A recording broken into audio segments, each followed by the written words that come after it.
नमस्कार, आज आमी आपनादेर जोन्नो निये एसेछि विशेष एक रेसिपि हाঁসের ডিমের কারি। যারা একটু ভিন্ন স্বাদের খাবার খুঁজছেন তাদের জন্য এটি একদম পারফেক্ট। চলুন দেরি না করে শুরু করা যাক। এখানে সেদ্ধ করা 4টে হাঁসের ডিমকে নুন ও হলুদ মাখিয়ে নিচ্ছি। এবার আমি কড়াইয়ে পরিমাণ মতো সরষের তেল দিয়ে ডিমগুলো লাল লাল করে ভেজে নেব।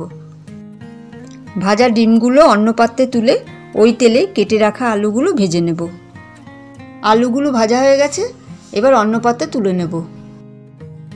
আবারও একটু সরষের তেল দিলাম। এবার ফোড়নের জন্য দেব শুকনো লঙ্কা, গোটা জিরে ও তেজপাতা দিয়ে একটু নাড়াচাড়া করব যাতে মশলাটা একটু ভাজা হয়ে যায়। আমার চ্যানেলটাকে এখনও যারা সাবস্ক্রাইব করেননি সাবস্ক্রাইব করুন এবং বেল আইকনটি ক্লিক করতে ভুলবেন না, যাতে প্রতিটি নতুন ভিডিওর আপডেট আপনাদের কাছে পৌঁছে যায়। এবার কেটে রাখা কুচনো পেঁয়াজগুলো দিলাম, দিয়ে একটু লাল লাল করে ভেজে নেব। পেঁয়াজটা ভাজা হয়ে গেছে, এবার দিচ্ছি আদা, রসুন, কাঁচা লঙ্কা বাটা দিয়ে একটু কষিয়ে নেব।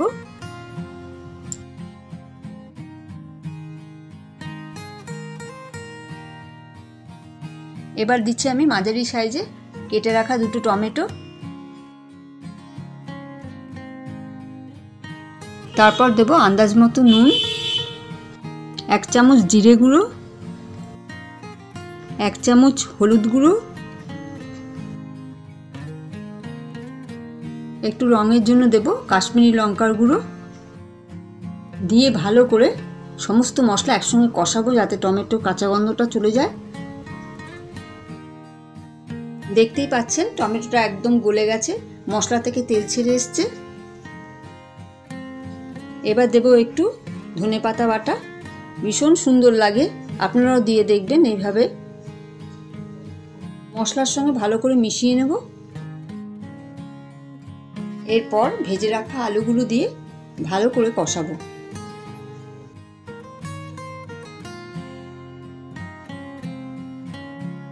মশলাটা খুব ভালোভাবে কষানো হয়ে গেছে, এবার আমি 1 গ্লাস জল দিয়ে দেব। আলুটাও খুব ভালো সেদ্ধ হয়ে গেছে।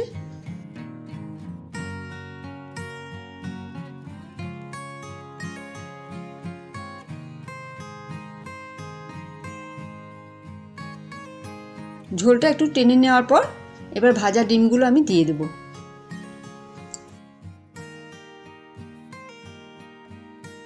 দিয়ে 10 মিনিটের জন্য ঢাকা দিয়ে রাখবো। হাঁসের ডিমের কারিটা সম্পূর্ণ তৈরি হয়ে গেছে।